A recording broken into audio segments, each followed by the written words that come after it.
Tudo bem, pessoal? Estamos começando hoje o Fute Talks, vinculado às questões do direito ligadas ao futebol no mundo e no Brasil.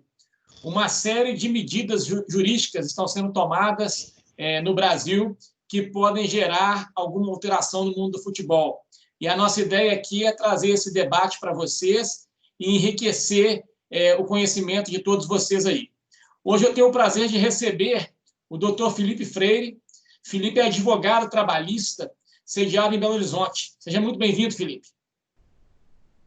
Olá, Rafael. É um grande prazer conversar com você e, consequentemente, com a Universidade do Futebol. Me coloco à disposição para eventuais esclarecimentos, principalmente no que tange ao futebol e esse momento de crise, esse momento desafiador pelo qual estamos atravessando. Ótimo.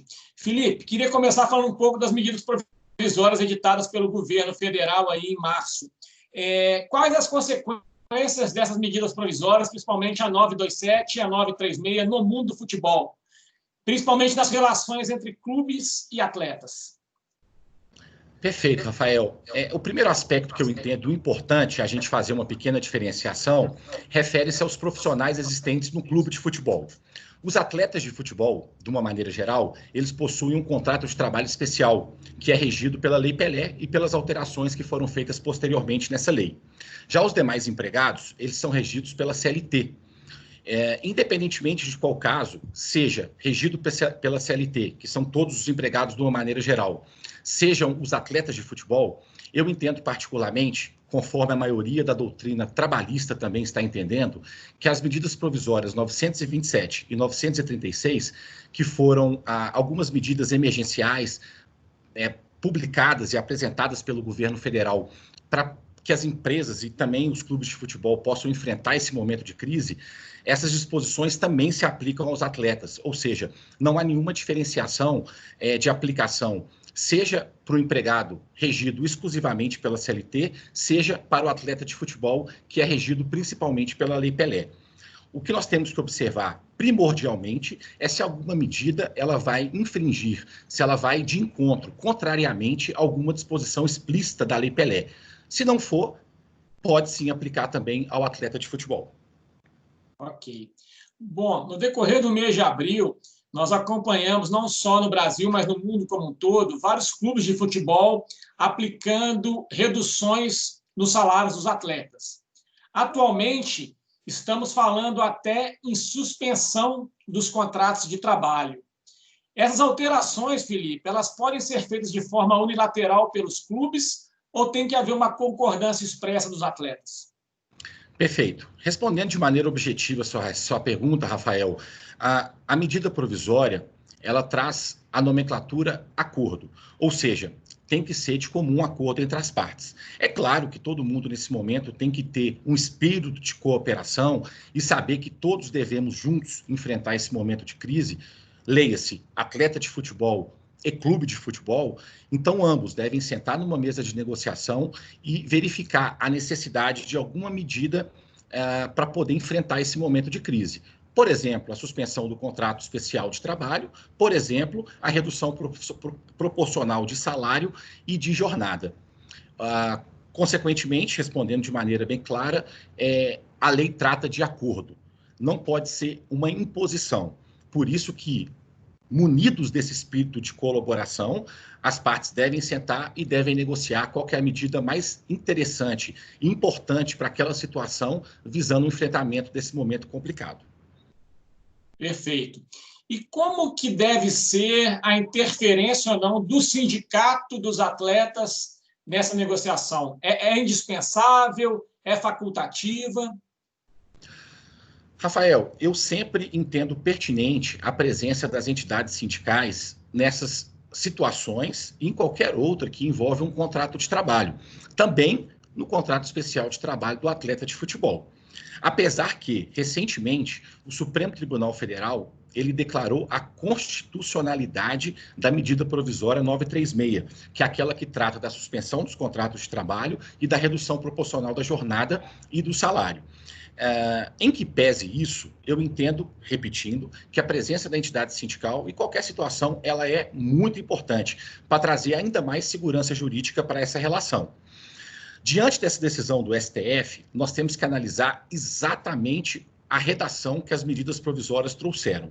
E com relação à 936, que é a possibilidade de suspensão e redução, ela traz algumas faixas salariais em que é imprescindível a presença da entidade sindical para aquele acordo individual ser válido juridicamente. Os casos em que o clube e o atleta pode diretamente reduzir a jornada e o salário ou suspender o contrato são naqueles contratos especiais de trabalho dos atletas de futebol que ganham até 3 salários mínimos ou então acima de 2 tetos da Previdência. 3 salários mínimos está girando em torno aí de 3.200 e 2 tetos da Previdência está em torno de R$ 2.100, R$ 2.200. Ou seja, patamares inferiores a 3 salários mínimos e superiores a 2 tetos da Previdência, conforme números que eu coloquei há pouco, pode ser feito individualmente, entre clube e atleta, sem a presença do sindicato. Uma consideração importantíssima é que a legislação ela traz uma situação que vai ser relativamente pouco aplicada no futebol, principalmente aqui no Brasil. Ela estabelece que, naqueles casos em que o atleta de futebol recebe acima de 2 tetos da Previdência, acima de R$ 12.200, ele também terá que ter curso superior para poder fazer um acordo individualmente com a empresa, sem a presença do sindicato. Essa questão vai ser complicada no Brasil. Por isso que, inclusive, a minha sugestão para os clientes, para os clubes de futebol, sempre foi nesse sentido. Apesar de não obrigatório, a presença do sindicato ela é importante para regular situações específicas dentro do cenário esportivo, como, por exemplo, algumas que eu já coloquei aqui com você. Ok.